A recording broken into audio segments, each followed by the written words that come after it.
A los 29 leyeron el testamento de mi esposo. Su amante recibió la mansión, a mí una choza. Al protestar mi suegro dijo, agradece. Esa noche fui allí, lo que encontré dentro lo cambió todo. Estoy junto al ataúd de mi padre y miro a Violeta. Lleva un vestido negro que realza su figura incluso en un funeral. ¿Lágrimas? No, no hay lágrimas. En cambio, mírala a los presentes como si estuviera contando quiénes han venido a rendir homenaje a su gran amor. Me aburre todo este teatro. Jacob yace en el ataúd con los ojos cerrados y yo lo recuerdo vivo, tal y como era hace 13 años cuando nos conocimos. Yo tenía 16 años y él 19. Después del colegio trabajaba en una cafetería cerca del estudio de cine donde él era becario. Era un chico alto y delgado, siempre con el pelo revuelto y manchas de café en la camiseta. Pedía un espresso doble cada mañana a las 7:30. ¿Siempre eres tan seria?, me preguntó un día. ¿Y tú siempre tan descuidado?, le respondí, señalando la mancha de café. Se echó a reír y me enamoré, simple y definitivamente. Los años siguientes pasaron como un solo día.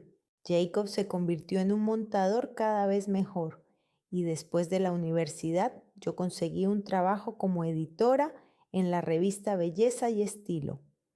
Alquilamos un pequeño apartamento y soñábamos con tener nuestra propia casa, hijos y un perro de raza Golden Retriever.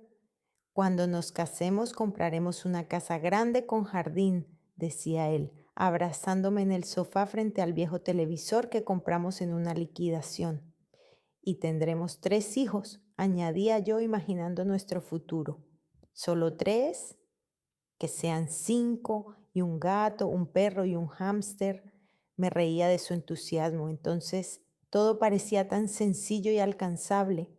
Nos casamos cuando cumplí 22 años. Una ceremonia modesta en el ayuntamiento, seguida de una celebración en un pequeño restaurante, con 20 amigos cercanos y familiares. Jacob lloró cuando me acerqué a él con el vestido blanco que había comprado rebajado en unos grandes almacenes. Su padre, Robert, también estaba allí, aunque no aprobaba nuestra decisión. Es demasiado pronto, refunfuñaba mientras bebía whisky. Primero hay que hacer carrera, pero a nosotros no nos importaba. Éramos felices y despreocupados como todas las parejas jóvenes que creen en el amor eterno. Los primeros años de matrimonio transcurrieron con las preocupaciones habituales. Jacob trabajaba en grandes proyectos y a menudo se quedaba hasta tarde en el estudio de montaje. Yo desarrollaba mi carrera en la revista, escribía artículos sobre las nuevas tendencias en cosmética, entrevistaba a estilistas, nos mudamos a un piso mejor de 2 habitaciones en un edificio nuevo y adoptamos un gato llamado Oscar. La vida transcurría con normalidad. Los sábados íbamos al cine, los domingos comíamos en casa de Robert.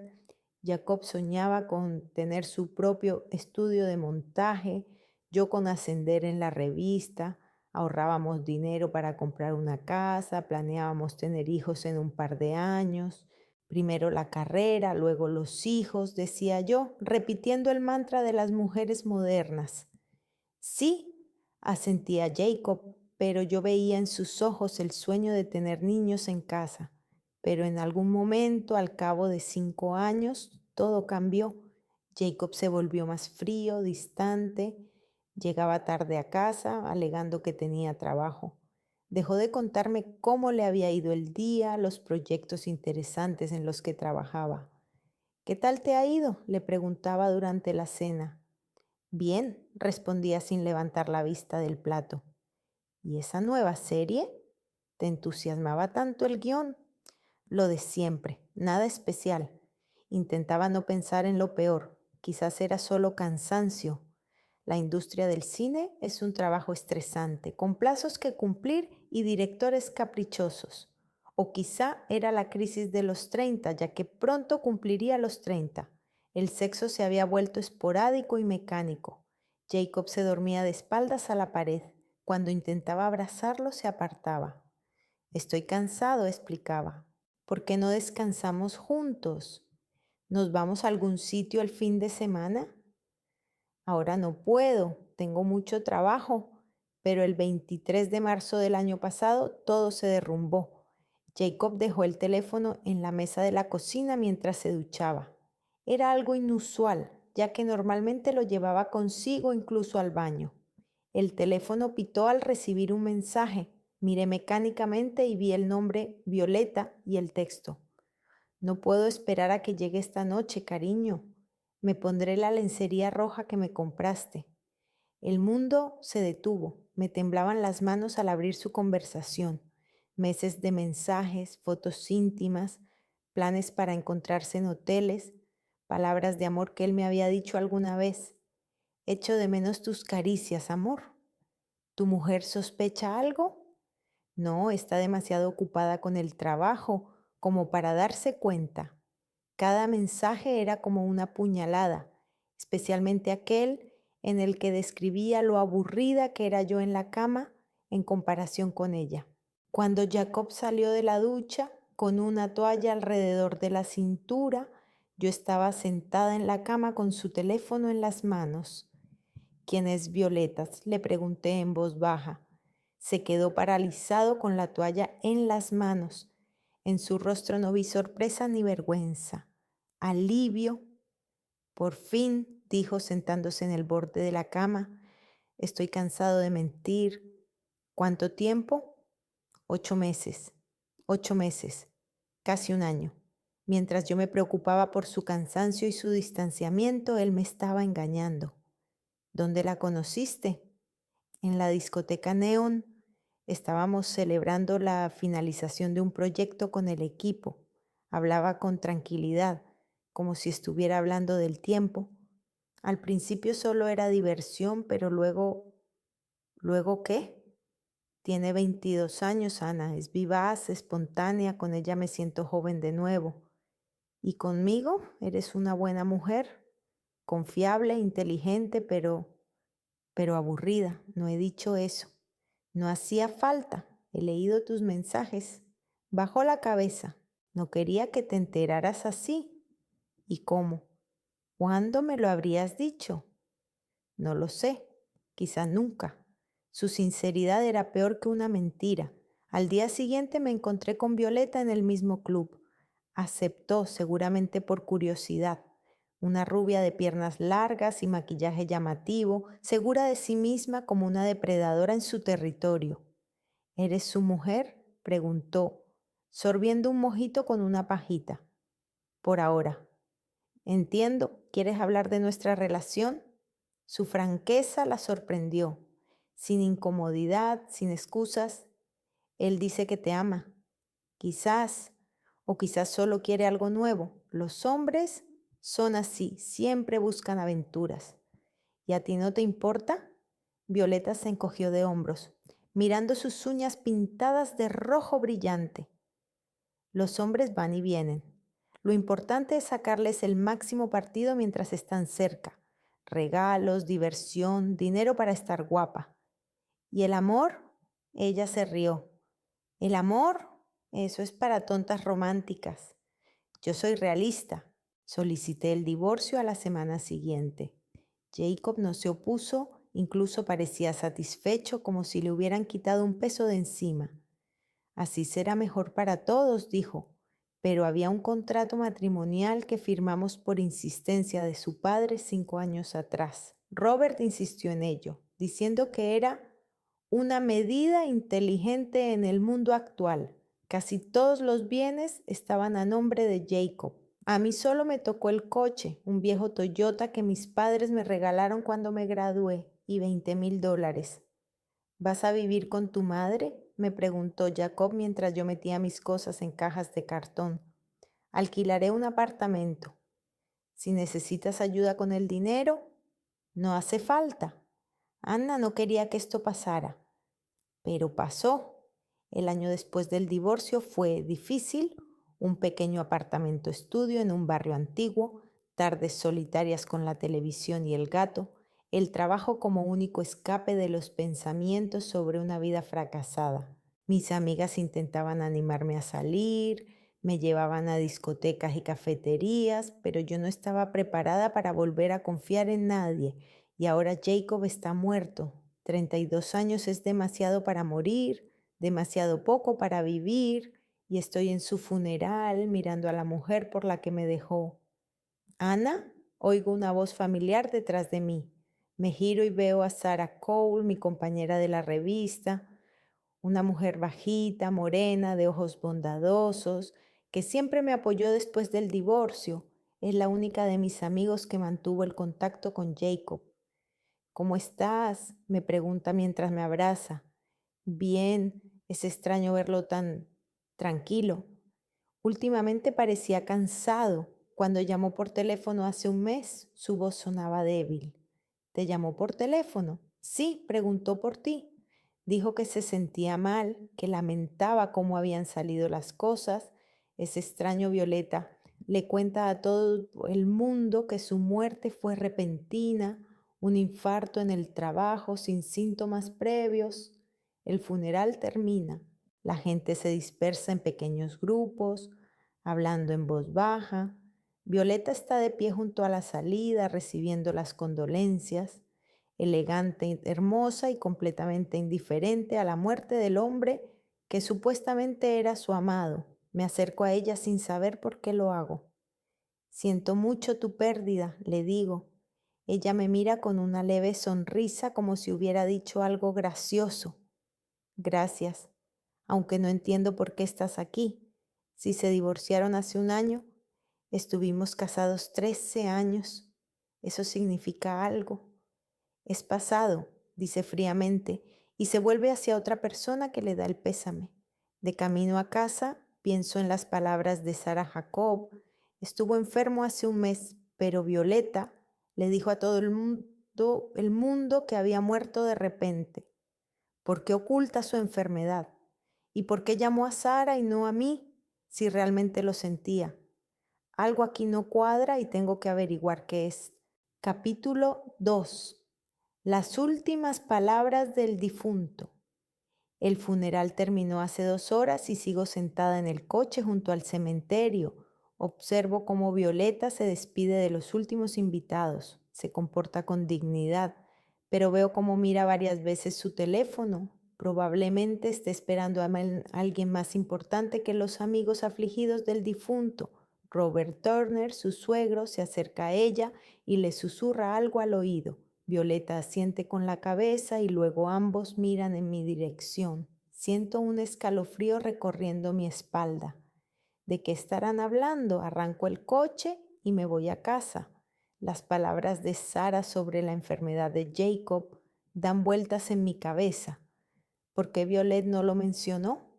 En el funeral, ella contó a todos la misma historia. Él llegó a casa del trabajo, se quejó de dolor en el pecho y se desmayó. La ambulancia llegó en 15 minutos, pero ya era demasiado tarde. El corazón simplemente se detuvo, decía con teatral tristeza. Los médicos dicen que fue el estrés del trabajo. Últimamente había estado trabajando mucho, pero Sara había oído otra cosa de él. Jacob se quejaba de sentirse mal, decía que lamentaba el pasado. No parece una muerte repentina por estrés. Los días siguientes transcurren en una extraña tensión. Intento concentrarme en el trabajo. La revista está preparando un número especial sobre las tendencias de verano y tengo que editar artículos sobre protectores solares. Pero mis pensamientos vuelven constantemente a Jacob y Violeta. El jueves suena el teléfono. Es un número desconocido. ¿Anna Ryder?, pregunta una voz masculina formal. Sí, somos el bufete de abogados Willis y Socios. Nos ocupamos del testamento de su exmarido Jacob Turner. La lectura del testamento tendrá lugar el lunes a las 10 de la mañana en nuestra oficina. No esperaba que me incluyeran en el testamento. Nos divorciamos, Jacob comenzó una nueva vida, pero al parecer me dejó algo como recuerdo de nuestros años juntos. El lunes por la mañana Llego a la oficina de los abogados en el centro de la ciudad, un edificio alto de cristal, un vestíbulo de mármol, secretarias con trajes caros, el mundo del dinero y el poder al que nunca he pertenecido. Robert y Violeta ya están sentados en la sala de reuniones, mi suegro con su traje oscuro, severo e impasible como siempre. Violeta con una elegante chaqueta negra y una falda hasta la rodilla. Parece una auténtica viuda salida de la portada de una revista de moda. Anna, saluda a Robert con un gesto frío. Robert, Violeta ni siquiera me mira, se mira las uñas con una manicura francesa perfecta. Entra el abogado, un hombre canoso de unos 55 años con gafas. Buenos días, soy James Willison. Nos hemos reunido para anunciar las últimas voluntades de Jacob Edward Turner. Abre una carpeta y saca unos documentos. El testamento está fechado el 15 de enero de este año, 2 meses antes de la muerte del señor Turner. Qué raro, porque Jacob iba a cambiar su testamento justo entonces. Las principales herederas son la señorita Violet Case y la señora Anna Ryder. Mi corazón da un vuelco, así que sí se acordaba de mí. La señorita Case recibirá la vivienda situada en Maple Avenue, número 37, con todos los bienes que contiene, así como una cuenta bancaria con un saldo de $80,000. Violet sonríe satisfecha. Es nuestra antigua casa, la misma con la que soñábamos en nuestra juventud.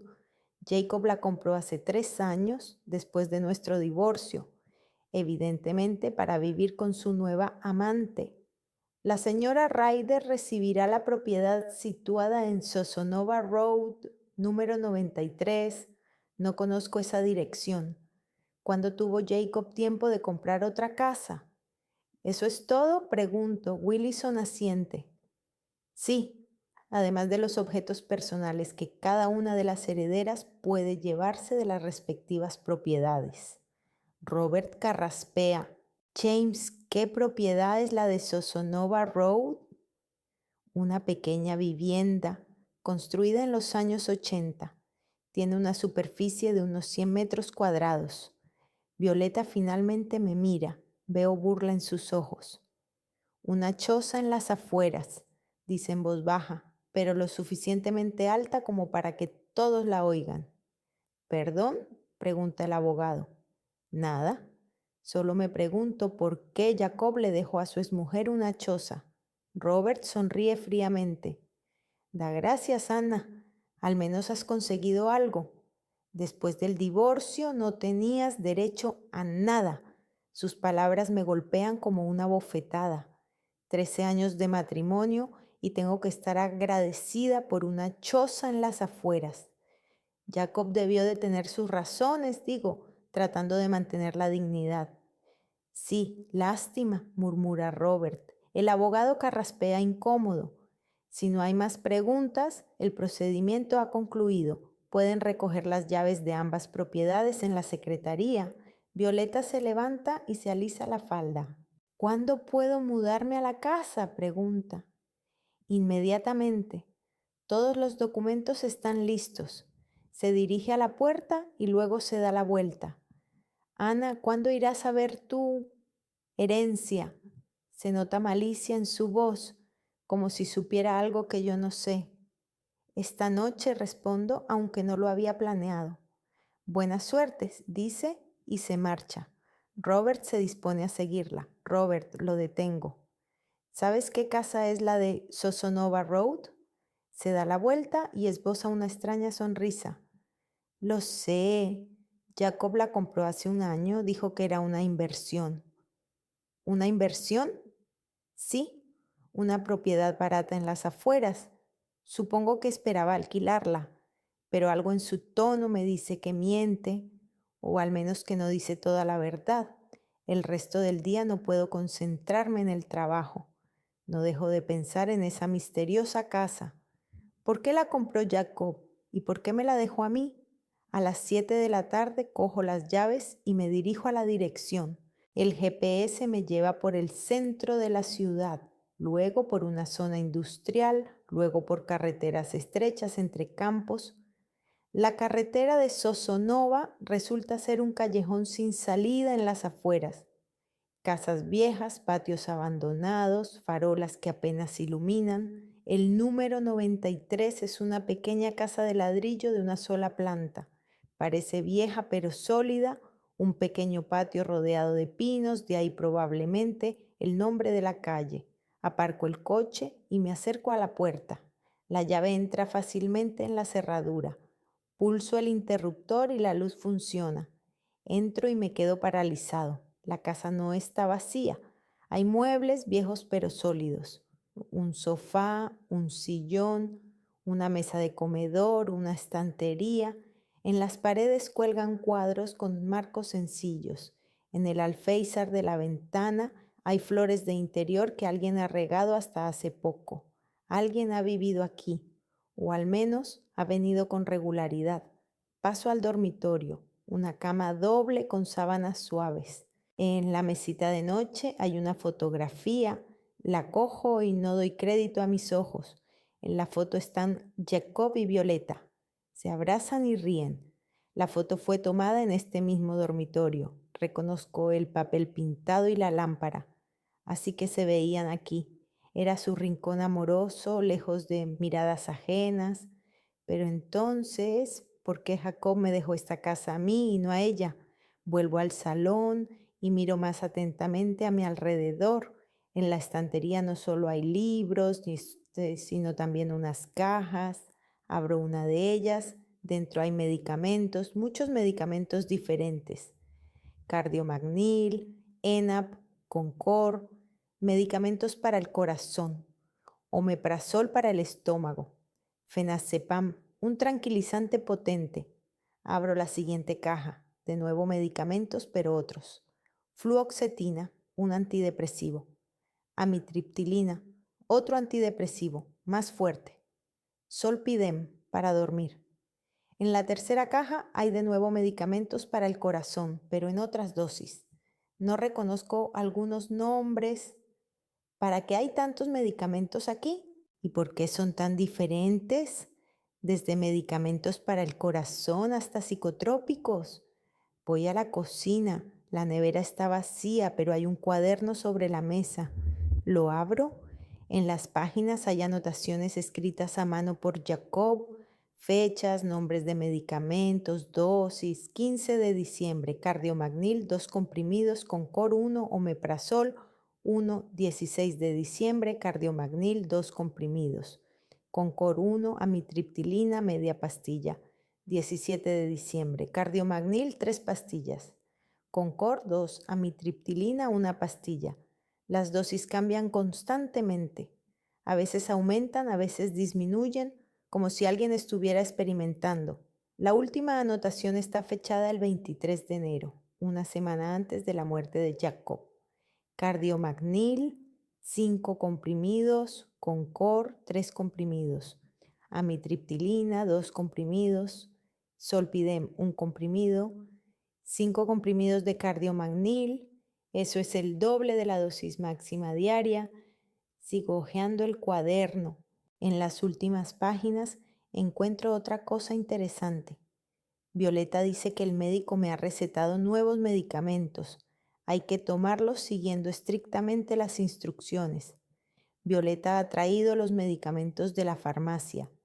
Dice que hay que tomarlos todos a la vez para que hagan efecto más rápido. Me siento mal.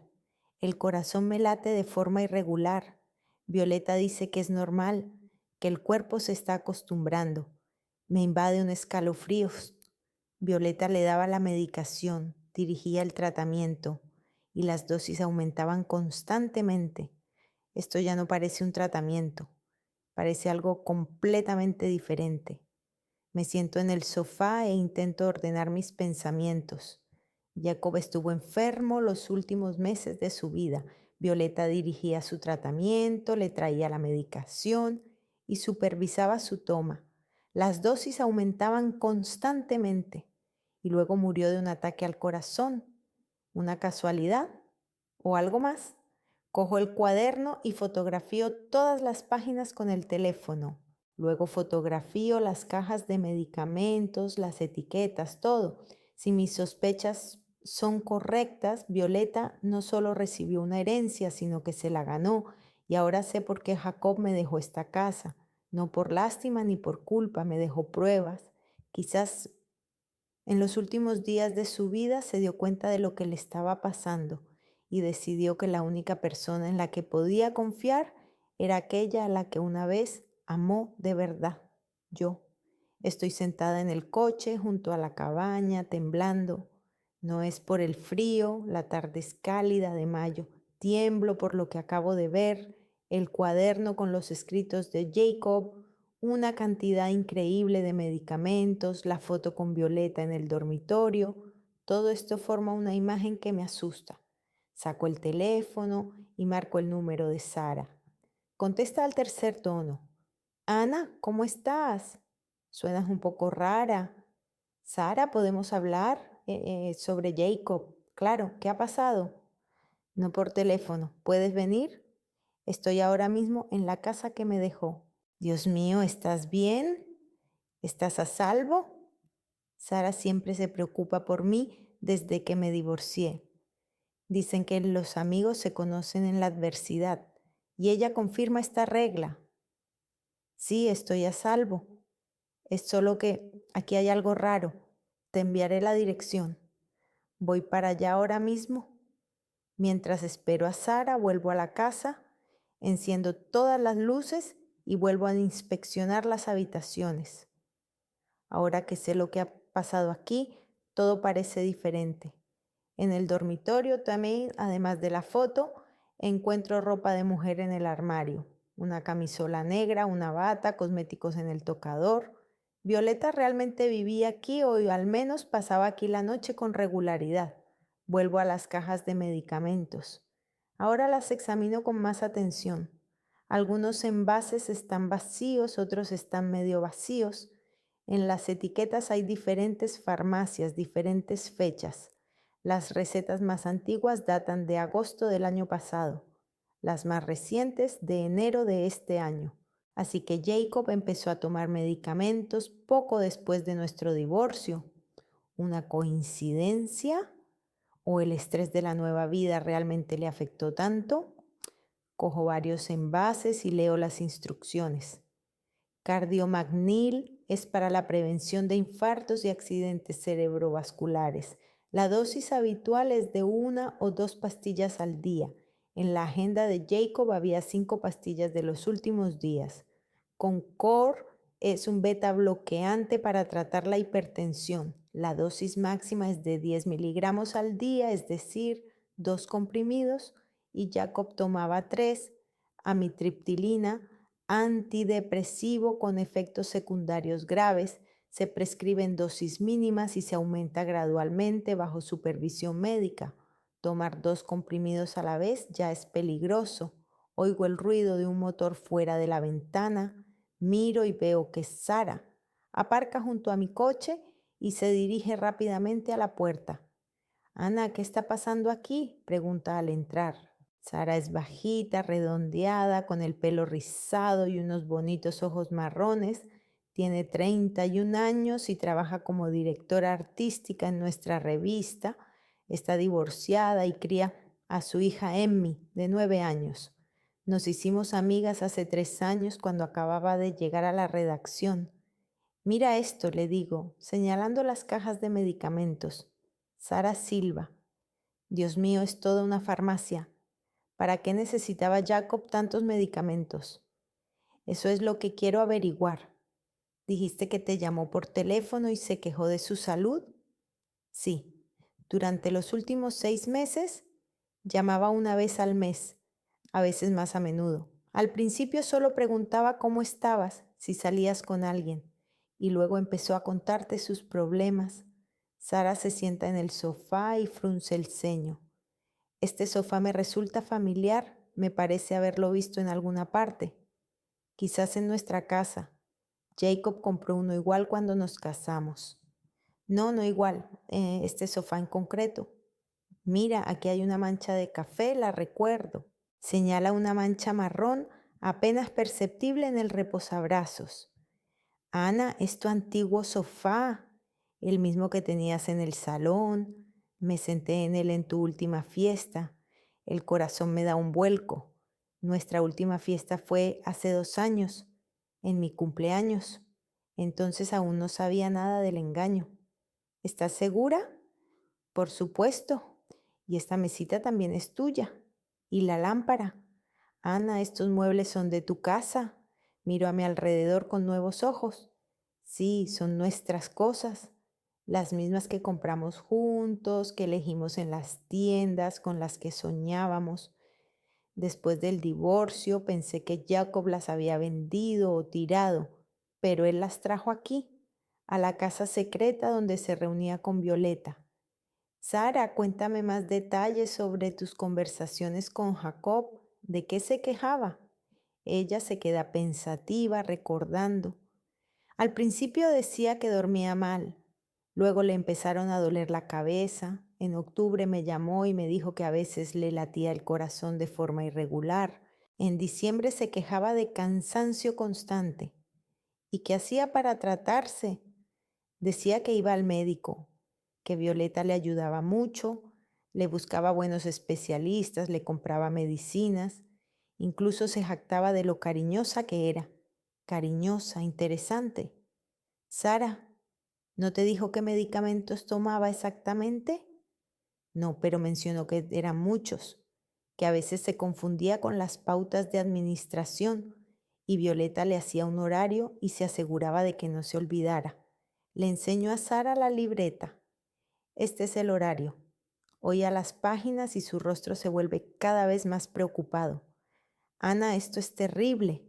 Mira la cantidad y cómo las dosis aumentan con el tiempo. Lo sé. Ahora mira esto. Le enseño las instrucciones de los medicamentos que fotografié con el móvil. Cardiomagnil, la dosis máxima es de 2 comprimidos al día y aquí pone 5. Con Acor, máximo 2 comprimidos. Y aquí pone 3. La amitriptilina se prescribe inicialmente en cuartos de comprimido. Y aquí pone 2 comprimidos de golpe. Sara me mira horrorizada. ¿Crees que Creo que alguien le ha estado dando dosis incorrectas a propósito? Y esa persona es Violeta. ¿Pero por qué? Piénsalo tú misma. Ella es una joven camarera y él, un montador de éxito con futuro. Casarse con él es ventajoso, pero aún más ventajoso es convertirse en su viuda. Sara se queda callada, reflexionando sobre mis palabras. Ana, son acusaciones muy graves. ¿Estás segura? No, no estoy segura. Por ahora solo son conjeturas. Pero fíjate en los hechos. Me siento a su lado y cuento con los dedos. Hecho número 1. Jacob empezó a enfermar poco después de conocer a Violeta. Hecho número 2. Ella controlaba su tratamiento, compraba los medicamentos y elaboraba los esquemas de administración. Hecho número 3. Las dosis aumentaban constantemente y al final superaban con creces los límites de seguridad. Hecho número 4, añade Sara, murió de un ataque al corazón justo cuando tomaba las dosis más altas de medicamentos para el corazón. Y quinto hecho, Violeta recibió toda su fortuna y a mí solo me quedó esta casa con las pruebas. ¿Crees que te dejó esta casa a propósito? Quizás, o al menos sospechaba que algo no iba bien. Me levanto y camino por la habitación. Sara, ¿sabes algo sobre la familia de Violeta? ¿Sobre su pasado? Muy poco. Jacob decía que era de un pueblo pequeño y que se mudó aquí por trabajo. Sus padres murieron y su única pariente cercana es su hermana mayor. ¿A qué se dedica su hermana? Creo que trabaja en medicina, enfermera o algo así. Enfermera. Interesante. Una persona con formación médica podría saber cómo combinar medicamentos para obtener el resultado deseado. Ana, ¿qué vas a hacer con esta información? No lo sé. Primero tengo que asegurarme de que estoy en lo cierto. Saco el teléfono y abro Google. Escribo el nombre del primer medicamento. Cardiomagnil, efectos secundarios en caso de sobredosis, náuseas, vómitos, zumbidos en los oídos, arritmia cardíaca. Concor, la sobredosis puede provocar bradicardias, hipotensión, insuficiencia cardíaca. Amitriptilina, la sobredosis es especialmente peligrosa. Puede provocar arritmia, convulsiones, coma, muerte. Leo en voz alta y Sara escucha con creciente horror. Y ahora lo más interesante, interacción entre medicamentos. Encuentro una página web especial para comprobar la compatibilidad de los medicamentos.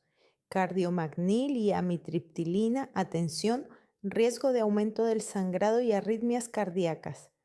Concor y amitriptilina, atención, riesgo de disminución crítica de la presión arterial.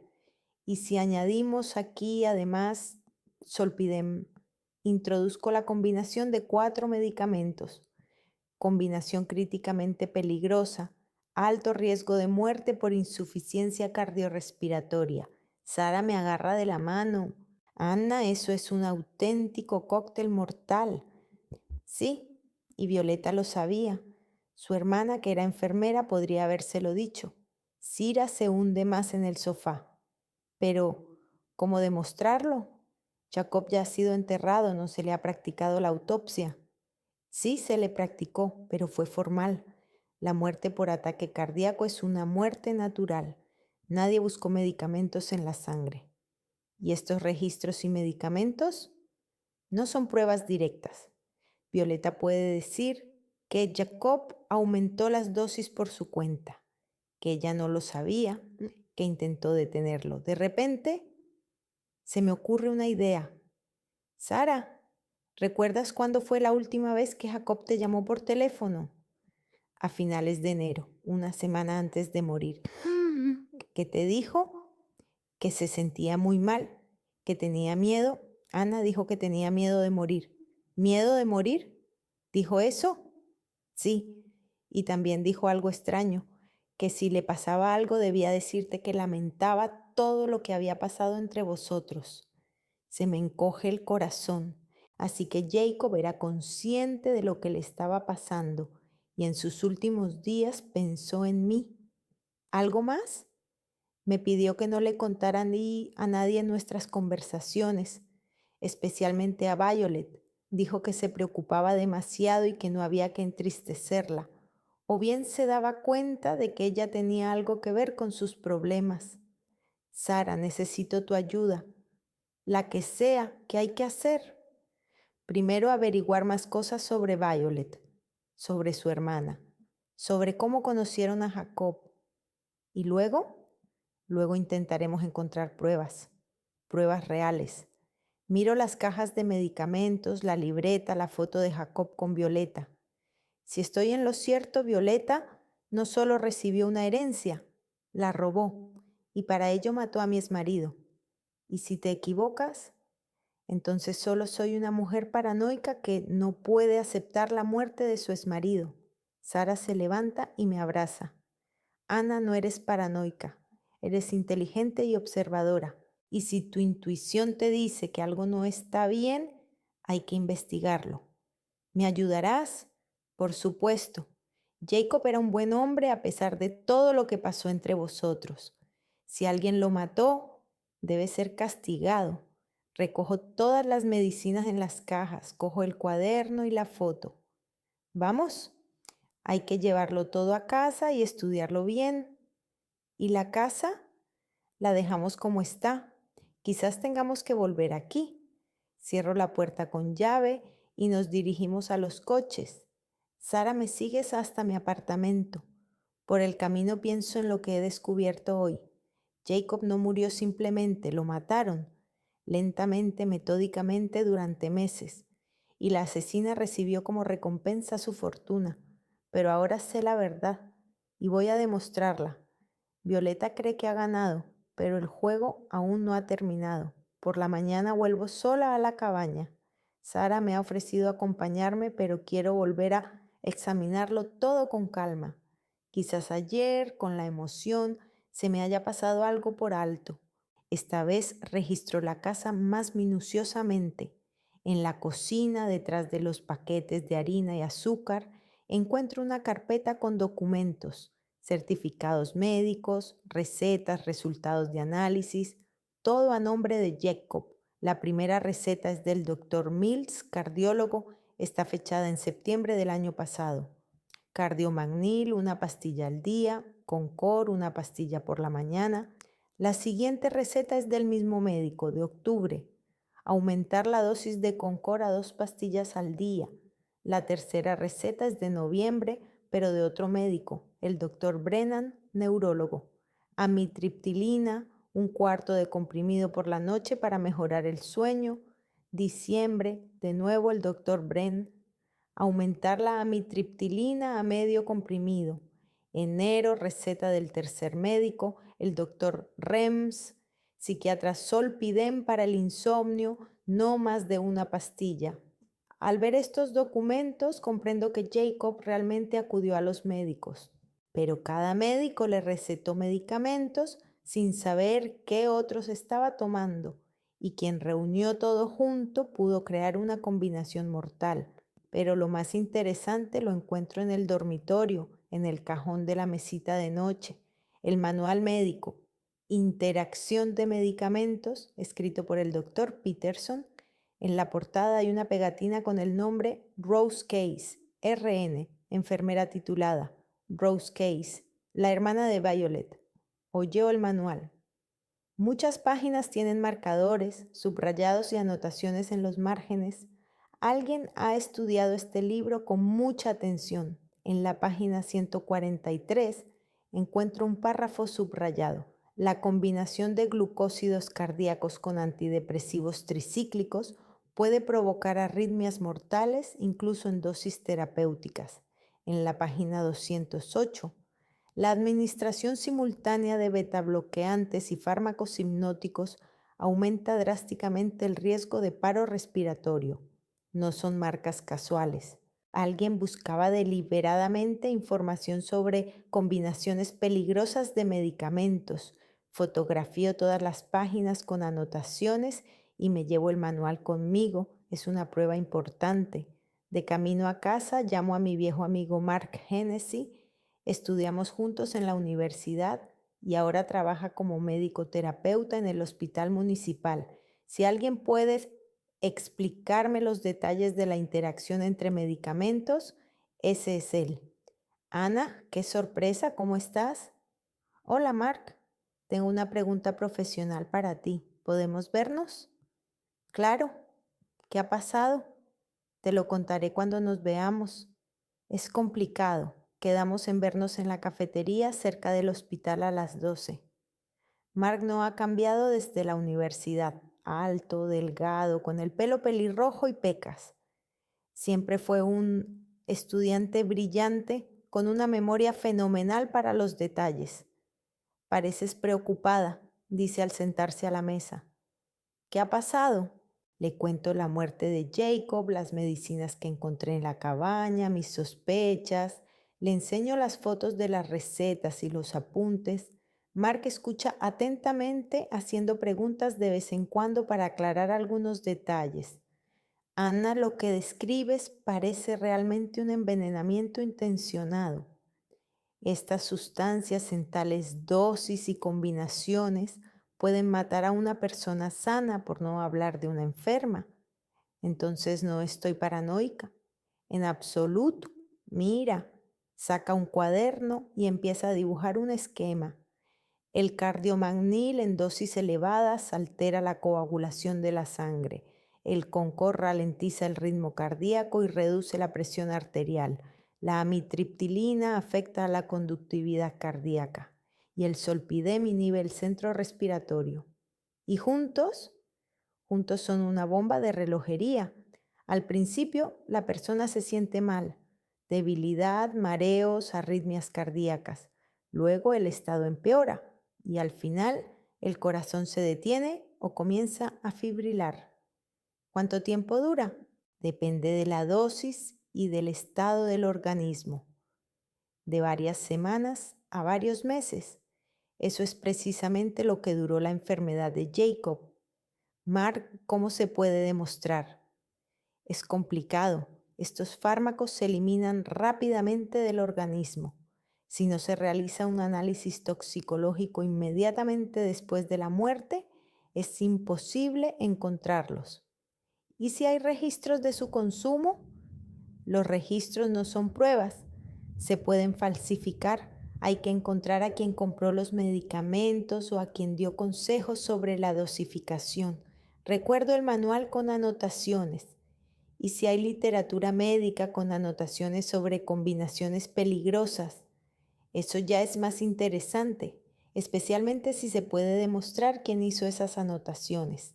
Vuelvo a casa con la firme intención de descubrir toda la verdad sobre Violeta y su hermana. Empiezo por las redes sociales. Perfil de Violeta Case en Facebook. 22 años, nacida en Chesterfield, trabaja en el club nocturno Neon, fotos de fiestas, viajes, cosas caras. Entre sus amigos encuentro el perfil de Rose Case, 28 años, enfermera en el hospital de Chesterfield. Parece una versión mayor de Violet, el mismo pelo rubio, los mismos ojos azules, pero con una expresión más seria.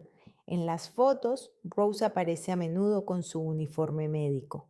En una de las publicaciones, se queja de los duros turnos de noche en la unidad de cuidados intensivos. En otra, presume del certificado de terapia intensiva que ha obtenido.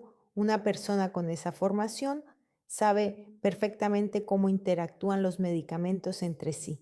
Investigo más a fondo. En el Instagram de Violet encuentro una foto de agosto del año pasado. Está con Jacob en algún resort. La leyenda dice, con mi amor por fin juntos. Agosto es precisamente cuando aparecieron las primeras recetas para Jacob. En los comentarios de la foto, Rose escribe, me alegro por ti, hermanita. Por fin has encontrado un hombre digno. Digno, una expresión interesante. Rose también publicó una foto en agosto en la que aparece leyendo un libro de medicina. Miro más de cerca. Es el mismo manual de interacción de medicamentos que encontré en la cabaña. Por lo tanto, Rose estaba estudiando este libro incluso antes de que Jacob enfermara. Esto ya no es una coincidencia. Llamo a Sara. He encontrado algo interesante sobre las hermanas Case. ¿Puedes venir esta noche? Claro. ¿Qué has encontrado? Te lo contaré cuando nos veamos. ¿Y otra cosa? ¿Conoces a algún buen detective privado? ¿Un detective? Ana, ¿hablas en serio? Por supuesto. Necesito ayuda profesional. Hay un conocido, Jack Morrison, es un ex policía que ahora trabaja por cuenta propia. Mi abogado me lo recomendó durante el divorcio. Anoto sus datos de contacto. Por la noche, cuando llega Sara, le enseño todo lo que he encontrado hoy. Dios mío, dice mientras mira las fotos de las redes sociales. Lo planearon desde el principio. Eso parece. Rose estudió la guía. Violeta sedujo a Jacob. El equipo perfecto. ¿Y ahora qué? Ahora hay que encontrar pruebas directas, ponerse en contacto con las farmacias donde compraron los medicamentos, averiguar quién los compró, hablar con los médicos. No podrás hacerlo sola. Hay que recurrir a un profesional. Al día siguiente llamo a Jax Morrison. Su voz suena ronca, cansada. ¿El caso de la muerte del marido? Pregunta después de que le expliqué brevemente la situación. No es la primera vez que una joven esposa recibe una herencia tras la misteriosa muerte de su marido. Entonces, ¿esto sucede? Más a menudo de lo que nos gustaría, especialmente si la esposa tiene contactos en el ámbito médico. Quedamos en vernos mañana a las 10 en su oficina. Jack Morrison trabaja en una pequeña oficina en el centro de negocios. Es un hombre de unos 50 años, canoso, con unos atentos ojos grises. Sobre la mesa hay fotografías suyas con uniforme de policía, con decoraciones y diplomas. 30 años en la policía, dice, al notar mi mirada. Los últimos 5 en la división de delitos económicos. He visto de todo. Le muestro todas las pruebas que he reunido. fotos de medicamentos, la libreta, recetas, el directorio con anotaciones, capturas de pantalla de las redes sociales. Jack lo examina todo atentamente, tomando notas de vez en cuando en su libreta. Es un caso interesante, dice finalmente, pero el tribunal no lo aceptará. Se necesitan pruebas directas. ¿Qué pruebas? En primer lugar, hay que demostrar que Violeta o su hermana compraron los medicamentos. En segundo lugar, hay que encontrar testigos que la hayan visto darle los medicamentos. En tercer lugar, hay que confirmar que fue ella quien cambió la dosis. Es posible. Es difícil, pero posible. Empecemos por las farmacias. Todas las farmacias tienen registros de la venta de medicamentos con receta. Si Violeta compró medicamentos con recetas de Jacob, eso está registrado. ¿Y cómo se pueden obtener esos registros? Oficialmente solo por decisión judicial. Extraoficialmente, sonríe. Tengo algunos contactos. ¿Cuánto costará? Mi tarifa es de $200 al día más gastos. Al principio se necesitarán unos 3,000. Es mucho dinero, pero no hay otra salida. Trato hecho. ¿Por dónde empezamos? Por las farmacias. Hay 2 cerca del club donde trabaja Violeta y una cerca de su casa. Es lógico suponer que compraba los medicamentos allí. Y después intentaremos encontrar testigos, vecinos, compañeros de trabajo, amigos. Alguien podría haberla visto cuidando al enfermo Jacob. Durante los 2 días siguientes, Jack recopila información. Intento concentrarme en el trabajo, pero mis pensamientos vuelven constantemente a la investigación. El jueves me llama. Hay noticias, buenas y malas. Empecemos por las buenas. Violeta realmente compró medicamentos para Jacob. 3 farmacias tienen registros de la venta de medicamentos con sus recetas, pero con los datos de su pasaporte. ¿Y las malas noticias? Formalmente no es un delito. La esposa tiene derecho a comprar medicamentos para su marido. Pero ella no es su esposa, no se casaron. Un matrimonio civil. Legalmente es casi lo mismo. Se me cae el alma a los pies. ¿De verdad todos los esfuerzos han sido en vano? Pero hay otro detalle interesante, continúa Jack. En una de las farmacias, el farmacéutico recuerda a Violeta. Dice que ella solía preguntar sobre la dosis, si se podía aumentar la cantidad de pastillas. ¿Y qué le respondían? Que tenía que consultar con el médico, pero ella insistía en que el médico lo había permitido.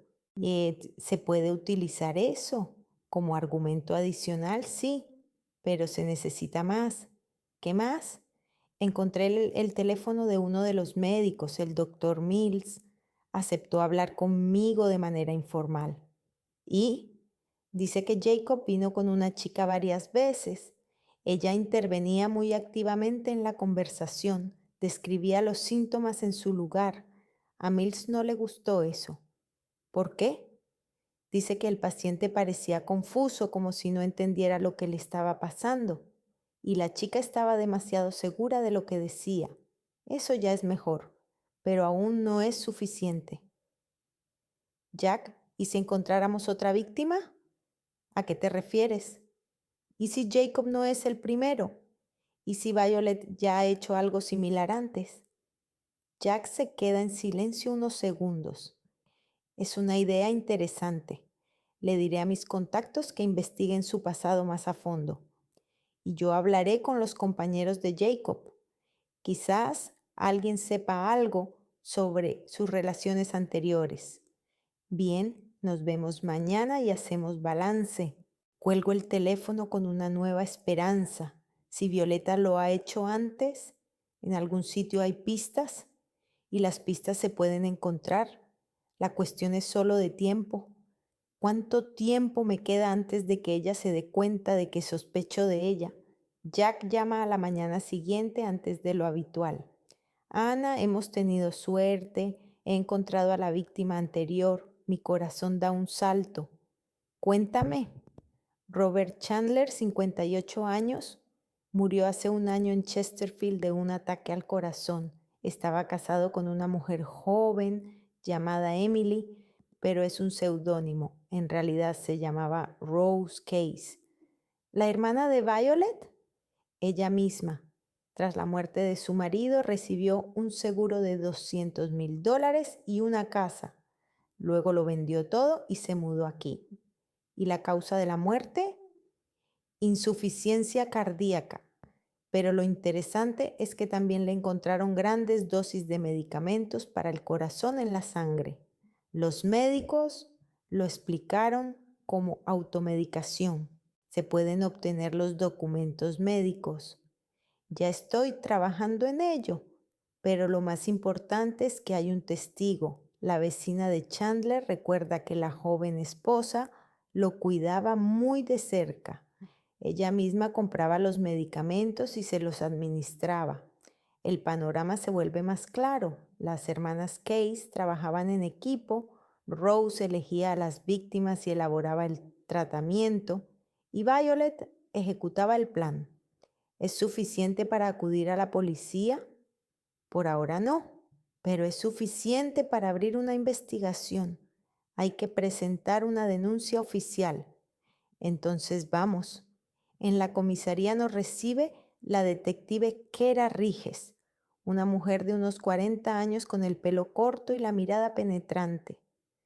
¿Es un caso de posible asesinato?, me pregunta mientras revisa nuestros documentos. Sí, creemos que Violet Case envenenó deliberadamente a mi exmarido. La detective Ríguez escucha atentamente nuestra explicación, examina las fotografías y lee los informes médicos. Es un caso interesante, dice finalmente, pero muy difícil de probar. ¿Qué hay que hacer? Primero, un examen forense.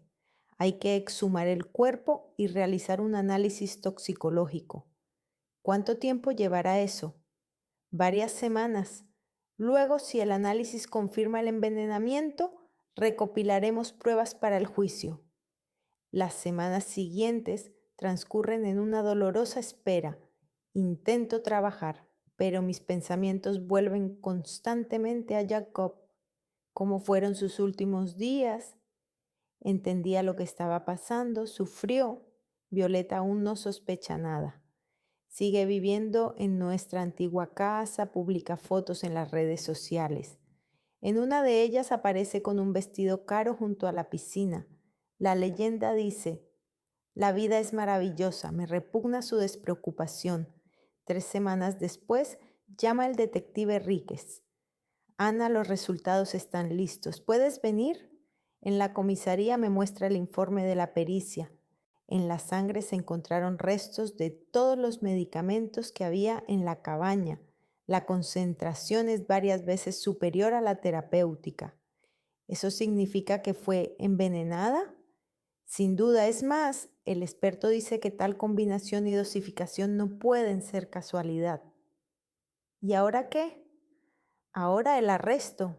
Esta noche detendremos a Violet Case. Violet es arrestada a las 7 de la tarde. Veo las noticias y veo imágenes de cómo la sacan de su casa esposada.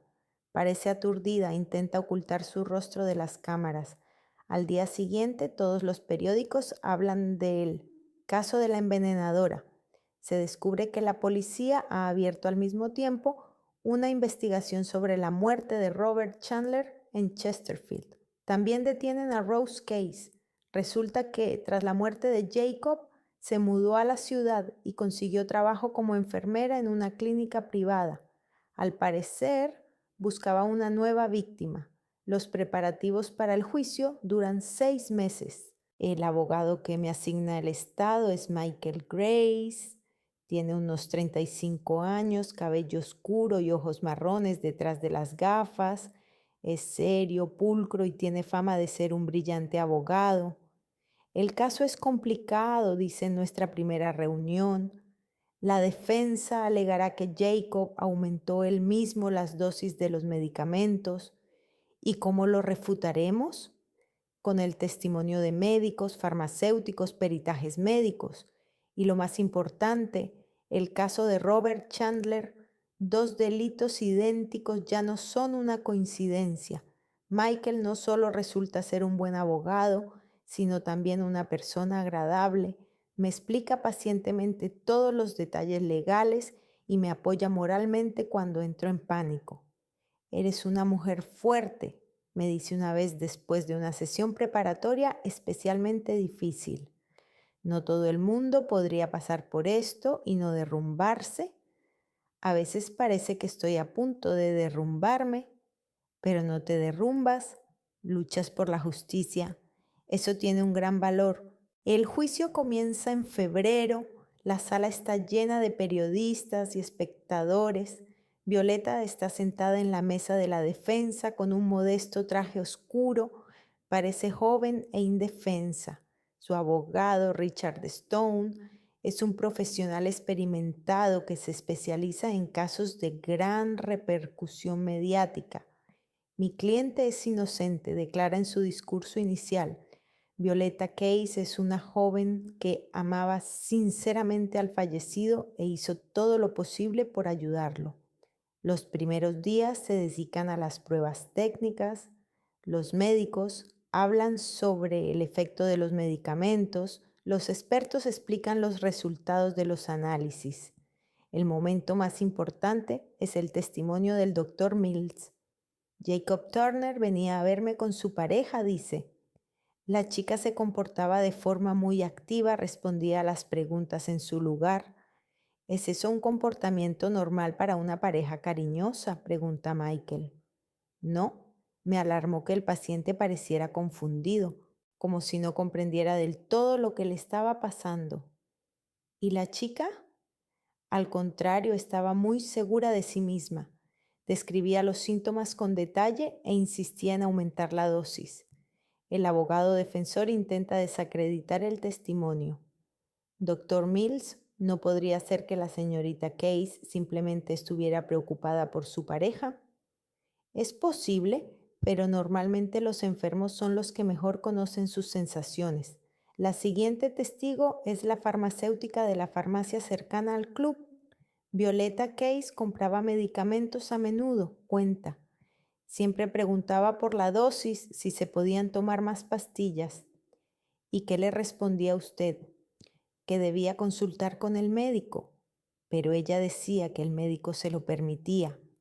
Parecía preocupada por el estado del enfermo. La farmacéutica se lo piensa.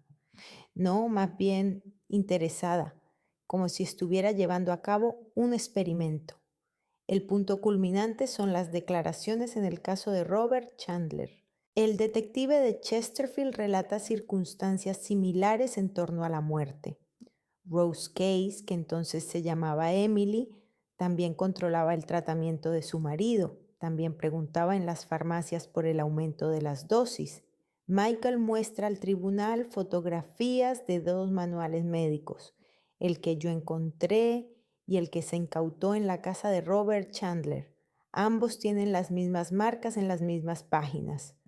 No es una coincidencia, dice. Es el modus operandi de los asesinos en serie. Al cuarto día llaman a Violet. Ella jura decir la verdad, pero veo cómo le tiemblan las manos. Al principio se muestra segura. Habla de su amor por Jacob, de cómo intentó ayudarlo. ¿Realmente tomaba muchos medicamentos?, pregunta Michael. Sí, se las recetaron los médicos. ¿Y quién controlaba la toma? Nosotros juntos. Jacob se olvidaba a menudo, así que yo se lo recordaba. ¿Se lo recordaba? ¿O le daba a usted la medicación? A veces se la daba, estaba muy débil. ¿Y cómo sabías las dosis correctas? Violeta duda. Leía las instrucciones. ¿Solo las instrucciones? Bueno, también consultaba a mi hermana. Ella es enfermera. Entonces Rose Case le daba consejos médicos. Sí, pero ¿y quién le dijo que aumentara las dosis? Jacob mismo lo pidió, dijo que no le hacía efecto. Michael se acerca. ¿Violeta conoce a Robert Chandler? No. ¿Nunca ha oído ese nombre? No. ¿Sabe que su hermana estaba casada con un hombre llamado Robert? Yo quizá, y que murió de un ataque al corazón tras tomar grandes dosis de esos mismos medicamentos. Violeta palidece. No sé nada de eso. ¿Y el manual médico con anotaciones? ¿El que encontramos en la cabaña? Es el manual de mi hermana Ella, lo olvidó. ¿Lo olvidó? ¿O lo dejó a propósito para consultar las dosis? No lo sé.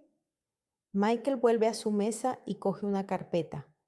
Tengo las grabaciones de las llamadas telefónicas entre usted y su hermana. ¿Quiere que las lea?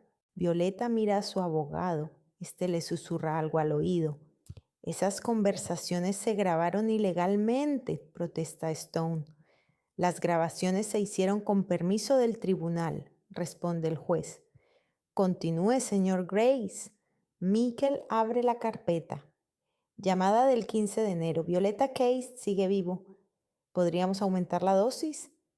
Rose Case. Tranquila. En una semana todo habrá terminado. Se oye un murmullo en la sala. Llamada del 20 de enero. Violeta, ¿y si se da cuenta? Rose no se dará cuenta. Ya está demasiado débil para pensar. Violeta se lleva las manos al pecho. Llamada del 22 de enero. Violeta. Mañana le daré la última dosis. Rose. Adelante. Después del funeral repartiremos el dinero. Basta, grita Violeta. Basta.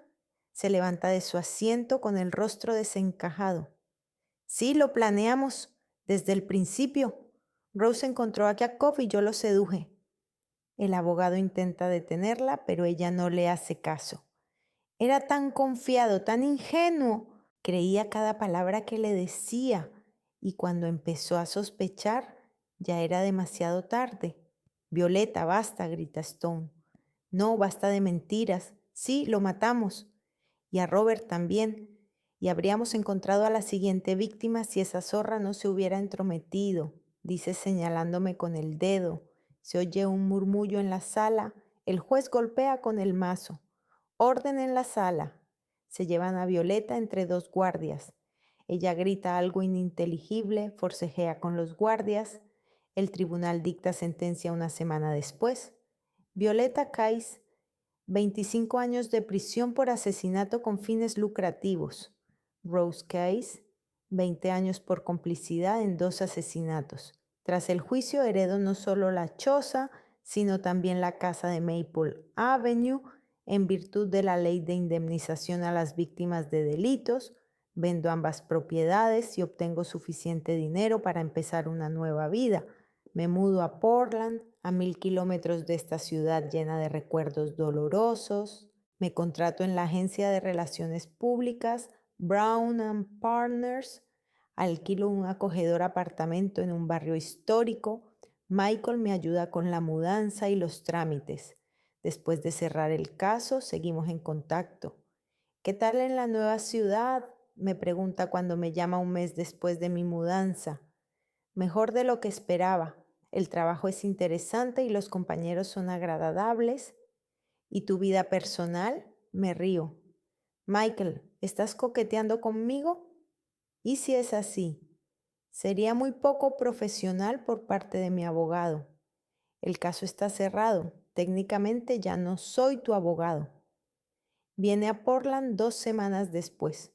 Pasamos el fin de semana juntos. Vamos al museo, comemos en un restaurante, paseamos por la ciudad. Has cambiado, me dice durante la cena. ¿En qué sentido? Te has vuelto más fuerte, más segura de ti misma. Es cierto. El infierno que he vivido me ha cambiado. Ya no soy esa chica ingenua que se dejaba manipular. Ya no tengo miedo de estar sola, no dependo de la opinión de los demás.